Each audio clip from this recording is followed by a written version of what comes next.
This is the Isuzu D-Max X-Terrain and this is the Nissan Navara Pro-4X Warrior. They are both top shelf variants in their respective lineups, but they are quite different vehicles. The Pro-4X Warrior has more than $9,000 worth of aftermarket style conversions, and the X-Terrain is more of an all-rounder, comfortable on-road and capable off-road. Now, we have tested both of these vehicles separately, but this is a back-to-back test. And in this test, we are going to focus on driving on-road and off-road. Well, mostly off-road, I've got to be honest. So which is best suited to you? Well, that's what we're here to find out, so stick around.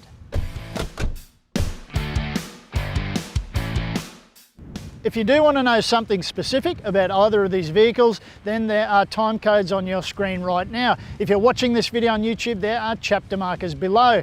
And remember, as always, if you are watching this review on YouTube, make sure you hit like, share it with your mates, and make sure you hit subscribe and tap that bell icon to stay up to date with all of our content. The X-Terrain is available only as a dual cab ute with a 6-speed automatic transmission. Standard features include a 9-inch multimedia touchscreen with sat-nav, Android Auto and wireless Apple CarPlay, as well as roof rails, a hard roller tonneau cover, sports bar and more. Price as tested for this updated X-Terrain is $65,900. As with the X-Terrain, the Pro-4X Warrior is also only available in dual cab style, but you have a choice of a 6-speed manual gearbox or a 7-speed automatic transmission. Standard features include 8-inch multimedia touchscreen with Apple CarPlay, Android Auto and sat-nav, dual-zone climate control, AEB, an around view monitor and a rear diff lock. It also has a Nissan Genuine tow bar as standard. Price as listed is $69,990. The X-Terrain has a 3-litre 4-cylinder turbo diesel engine and a 6-speed automatic transmission. The Warrior has a 2.3-litre 4-cylinder twin turbo diesel engine and a 7-speed automatic transmission. They both produce the same power and torque, 140 kilowatts and 450 newton meters, but it's available at different points in the rev range on either vehicle. Now, both of these utes have part-time four-wheel drive, off-road traction control and a rear diff lock. But what does all that mean in the real world? Well, we're going to find out in a second. The X-Terrain has a listed payload of 935 kilograms. The Pro-4X Warrior's payload is 952 kilograms. Both of these utes have an unbraked towing capacity of 750 kilograms and a brake towing capacity of 3,500 kilograms.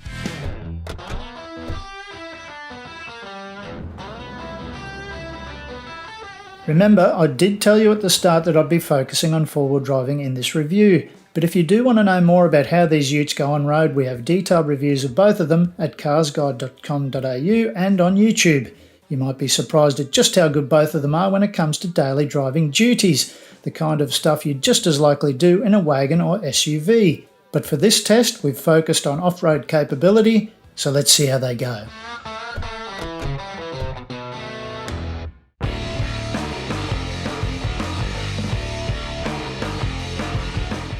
The D-Max has always been pretty handy off-road. It's never been the best four-wheel drive on offer, but it's always been a nice combination of a bit of an all-rounder. It was always hamstrung by its traction control system, its off-road traction control system. It was never quite as energetic as it should have been. And its road-going tyres have always been a bit of a negative for the D-Max as well. Well, some of those things have been sorted out. The off-road traction control system has been tweaked or re-engineered to be a bit more quietly effective and a bit more intuitive when it needs to be. But what hasn't been sorted out are the tyres. The D-Max is still on road-going tyres, and if you're going to use your D-Max as an off-road tourer, then you have to get rid of those road tyres and whack on some nice aggressive all-terrains. And a decent set of all-terrain tyres will really lift the D-Max's game. Not that it's a slouch though, because it is very capable, but it could be even better in standard form, and it makes a really appealing platform as an off-road tourer. And you could fit it out with genuine Isuzu accessories, or you could go to the Australian aftermarket, which is a vibrant and lively space with plenty of products on offer. And another thing that's a bit of a niggle with me is the fact that the D-Max feels so low. You have to drive it with the utmost of care, and it just seems to bottom out on even innocuous lumps and bumps on tracks where you wouldn't think it should. But having said all that, it remains a very capable off-roader and a very attractive platform as an off-road touring vehicle, because it's a nice all-rounder. It's comfortable and refined on-road, it's very capable off-road, and it just has a little bit of everything, and it feels nice to drive, and it's nice to do plenty of big driving days in. Hill descent control systems in four-wheel drives can be a bit of a mixed bag. Sometimes they are too aggressive and they bite you to a series of abrupt halts to control your momentum down the hill, and other systems are a little bit too relaxed and it almost feels like you're freewheeling, and that doesn't give the driver any sense of security or control. Well, the good news is in the D-Max, it holds you to a nice controlled speed, allowing the driver to be able to see a long way ahead and to the sides of the track and just make sure progression down the hill is safe. And remember, for even more details about these vehicles, make sure you read my full yarn at the Cars Guide website.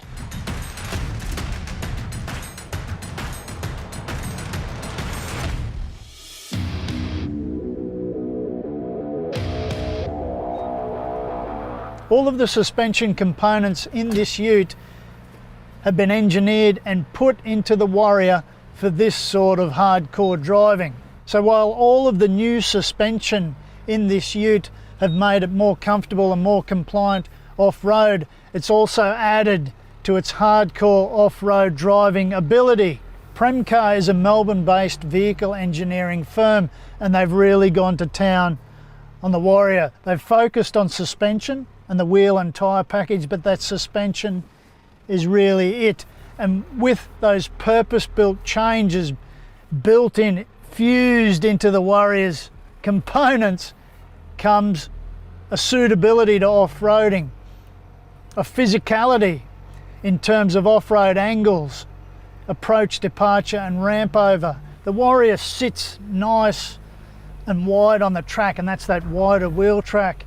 And those tyres really have plenty of bite about them. They're nice, aggressive Cooper Discoverer AT3s, and they help grab that dirt and keep you going and going and going, so you get through. The Warrior with that wider wheel track really sits nicely on any trail, and it gives you a real planted feel when you're trying to climb a bit of a slippery, rocky hill like this one, and you're in and out of ruts all the time. Low range gearing is good, and generally the engine is pretty unstressed about everything. You do have to give it the heavy right boot every now and again, and it does get noisy when you do that, but it does everything with a fair amount of ease. There is also good throttle control in the Warrior. There's no blipping that throttle when you go through more trickier moguls as the vehicle dips in and out of them. Wheel articulation is pretty good, and this is a really washed out track. This is probably the worst I've seen it in a fair few years, but if you can stretch that wheel down and get to the dirt with these aggressive all-terrain tyres on, and run at the right pressure too to suit the terrain, you can pretty much get well and clear of any obstacle. Steering has a nice balance to it, and you always feel well in control, and that's again largely to do with the planted way the Warrior sits on the track. It really dominates the dirt, and hill descent control is nicely effective. It just offers up a real controlled, sustained momentum When you're four-wheel driving, traction is king, and you can have all of the electronic wizardry at your fingertips, off-road traction control, hill descent control, those sorts of things. But you got to remember that it's your tyres that are your first point of contact with the ground, and if they're not up to the task, then they're going to struggle on terrain like this. But that's where aggressive all-terrains come in. That's where these tyres really suit this type of job, this type of driving. And if you are taking your time and if you are driving with consideration, you're driving well and you're going to go further. And the Warrior for me remains the pick for off-roading, especially because it really is comfortably capable. It's really built for doing this kind of driving.